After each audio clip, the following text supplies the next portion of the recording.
Conducteurs, conductrices, bonsoir. Bienvenue sur DNDVE, des nouvelles des voitures électriques. Nous nous retrouvons tous les mercredis soirs à 19 h pour vous offrir un tour d'horizon des dernières actualités sur les véhicules électriques. Aujourd'hui, nous allons aborder plusieurs sujets passionnants. Nous verrons si BYD, le géant chinois des voitures électriques, pourra supporter sa dette colossale. Ensuite, nous verrons pourquoi Stellantis fait machine arrière sur la voiture électrique. Nous analyserons également l'impact du coup de froid sur le marché de la voiture électrique en Europe. Ensuite, nous discuterons de la possibilité de baisse des prix des voitures électriques européennes grâce à la production de batteries chinoises en Espagne. Enfin, nous parlerons de l'arrivée de Polestar en France avec de nouveaux projets passionnants. Impossible d'ignorer BYD, le géant chinois des voitures électriques, dont les véhicules se vendent comme des petits pains à travers le monde. Cependant, le constructeur automobile fait face à un défi majeur, une dette monumentale. Pour croître rapidement, même dans la Chine communiste de Xi Jinping, il est essentiel de disposer de capital, d'argent, de liquidités pour investir dans les chaînes de production, les salariés, la logistique, l'approvisionnement, le marketing et les ventes. BYD, inconnu en Occident il y a encore quelques années, est devenu le premier constructeur mondial de véhicules électriques, rivalisant avec Tesla en termes de production et de chiffre d'affaires. La marque chinoise aux ambitions planétaires, comme l'écrivait Le Monde en août 2023, poursuit sa croissance fulgurante en investissant massivement. Par exemple, pour éviter d'éventuelles surtaxes douanières européennes, BYD a investi 1 milliard d'euros pour construire une usine en Turquie en 2024. Cependant, cette croissance rapide a un coût. Selon Bloomberg, certains analystes doutent de la capacité de BYD à supporter sa dette colossale, estimée à 44 milliards de dollars par la firme hongkongaise SGMT. Cette dette, contractée pour financer ses chaînes de production, pourrait devenir insoutenable si les conditions de marché se détériorent. Les nuages s'accumulent sur le marché de l'automobile, notamment pour les véhicules électriques. En Europe, les ventes de voitures électriques ont fortement reculé, avec une baisse de 5,9% en 2024 par rapport à 2023. Les consommateurs, malgré l'urgence environnementale, préfèrent désormais les modèles hybrides ou tout électriques. En Chine, BYD fait face à une guerre des prix féroce, affectant ses résultats financiers. Une autre menace pour BYD est le retour de Donald Trump à la présidence américaine, qui pourrait déclencher une nouvelle guerre commerciale avec la Chine. Bien que BYD ne soit pas encore présent sur le marché américain, une telle guerre pourrait aggraver la crise actuelle de l'automobile électrique. BYD pourra-t-elle continuer à croître et à soutenir cette dette de 44 milliards de dollars ? Les géants ont parfois les pieds d'argile, et aucune entreprise, aussi puissante soit-elle, n'est à l'abri d'un effondrement soudain. Le groupe Stellantis a décidé de transformer sa plateforme STL A-Small, initialement prévue pour accueillir uniquement des motorisations électriques, afin de la rendre compatible avec les motorisations thermiques et hybrides. Cette décision fait suite à la baisse des ventes de voitures électriques en Europe en 2024, une situation qui inquiète les constructeurs automobiles. La baisse des ventes de voitures électriques en Europe, couplée à un ralentissement global des immatriculations de véhicules neufs, a poussé de nombreux constructeurs à réévaluer leur stratégie. Bien que l'électrique ne soit pas la seule cause de cette dégringolade, c'est cette motorisation qui en paie le prix fort. Les marques ont massivement investi pour se conformer aux exigences de l'Union européenne en vue de l'interdiction des voitures thermiques en 2035. Cependant, la baisse des ventes a incité plusieurs constructeurs, comme Smart, Volvo et Ford, à revoir leurs ambitions à la baisse. Stellantis n'échappe pas à cette tendance. Dans un communiqué publié le 22 janvier 2025, le groupe annonce qu'il va réadapter sa plateforme STL A-Small, qui équipera les futurs Peugeot E208 et E2008, ainsi que les Opel Corsa et DS3 e-Tense. Initialement conçue pour les motorisations électriques, cette plateforme sera finalement transformée pour devenir multi-énergie, offrant ainsi plus de flexibilité aux constructeurs et plus de choix aux clients. Concrètement, cela signifie que les prochaines citadines, initialement prévues pour être uniquement électriques, auront également des alternatives thermiques ou hybrides. Par exemple, la prochaine génération de la Peugeot E208 est prévue pour 2026, tandis que le SUV au lion basé sur la plateforme STL A-Small arrivera en 2029. Actuellement, toutes ces voitures et le reste des citadines de Stellantis sont basées sur la plateforme CMP. De plus, cette nouvelle base technique ne sera pas réservée uniquement aux citadines. Les SUV compacts de segment C, ainsi que la prochaine Lancia Delta prévue pour 2028, devraient également en bénéficier. Selon l'Argus, ce sera aussi le cas des futurs Peugeot 308, Opel Astra et DS4. Les futurs Peugeot E308 et autres DS7, en revanche, devraient rester sur la STL à médium. La base STL Asmol est conçue pour accueillir des batteries dont la capacité est comprise entre 37 et 82 kWh, avec une autonomie maximale de 500 km selon le cycle WLTP. Stellantis souhaite maintenir cette autonomie même après l'adaptation de la plateforme. Bien que les bases multi-énergie puissent parfois sacrifier certaines performances au profit de la polyvalence, Stellantis semble déterminé à ne pas compromettre l'autonomie. En outre, Stellantis confirme l'attribution de la plateforme STL Asmol aux usines de Vigo et Saragosse pour fabriquer des voitures du segment B. Ces sites accueilleront respectivement la production de la prochaine E2008 et de la E208 et devraient bénéficier de subventions du gouvernement espagnol. Actuellement, le petit SUV est produit en Espagne, tandis que la citadine est assemblée en Slovaquie. Le groupe franco-italien envisage également de réaliser l'assemblage du nouveau Leapmotor B10 de l'autre côté des Pyrénées, bien que cela n'ait pas encore été officiellement confirmé. Actuellement, le constructeur chinois assemble sa petite T03 en Pologne, à partir de pièces en provenance de Chine. Je ne manquerai pas de vous tenir au courant dans DNDVE. Après plusieurs années de forte progression, les ventes de voitures électriques en Europe ont récemment enregistré une baisse significative.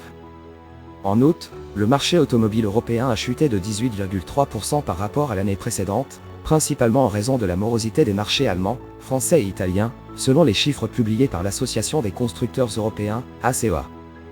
Depuis le début de l'année 2024, les ventes connaissent une légère croissance de 1,4%, notamment grâce au marché italien et espagnol, avec un total de près de 7,2 millions d'immatriculations.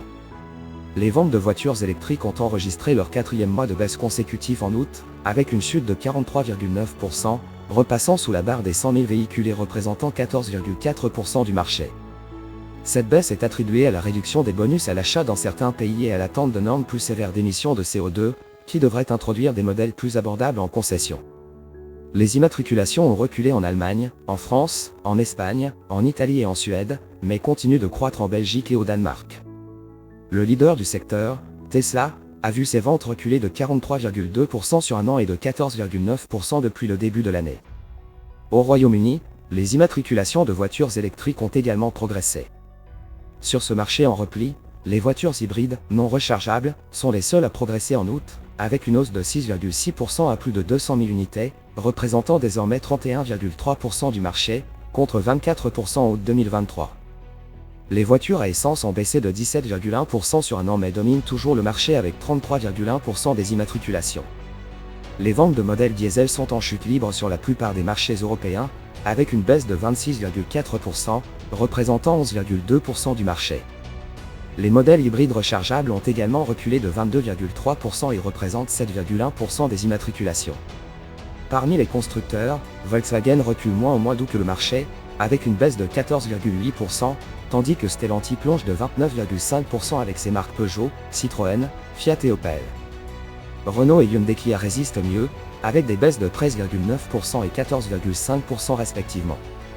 Toyota Lexus, pionnier de l'hybride, tire son épingle du jeu avec une baisse de 4,3%, tout comme Volvo, seul constructeur en hausse, plus 28,6%, notamment grâce à sa compacte électrique EX30. Quelques constructeurs, dont Renault et Volkswagen, demandent un report du renforcement des normes d'émissions de CO2 prévues pour 2025, tandis que Stellantis s'y oppose. Après ces nouvelles peu réjouissantes, voici deux nouvelles plus rassurantes. L'entreprise chinoise CAT, après avoir ouvert des usines en Allemagne et en Hongrie, prévoit l'ouverture d'un troisième site en Espagne. Ce nouveau site sera dédié à la production de batteries pour voitures électriques, dans le cadre d'une alliance avec le groupe Stellantis. Cette initiative pourrait bénéficier à d'autres marques, entraînant une baisse naturelle du prix de leurs voitures électriques. L'Union européenne cherche à lutter contre l'afflux de voitures électriques chinoises sur son territoire en imposant des taxes et d'autres mesures. Cependant, de nombreux composants des voitures électriques, notamment les batteries, proviennent encore de Chine. CAT, fondé en 2011, domine actuellement le marché des batteries avec 45% de part de marché, surpassant ses rivaux BYD et CALB. Le géant chinois souhaite accélérer son développement en Europe dans les années à venir. CAT est déjà implanté en Europe avec des usines en Allemagne et en Hongrie. Pambian, vice-président de CAT, a confirmé l'ouverture d'un nouveau site de production en Espagne.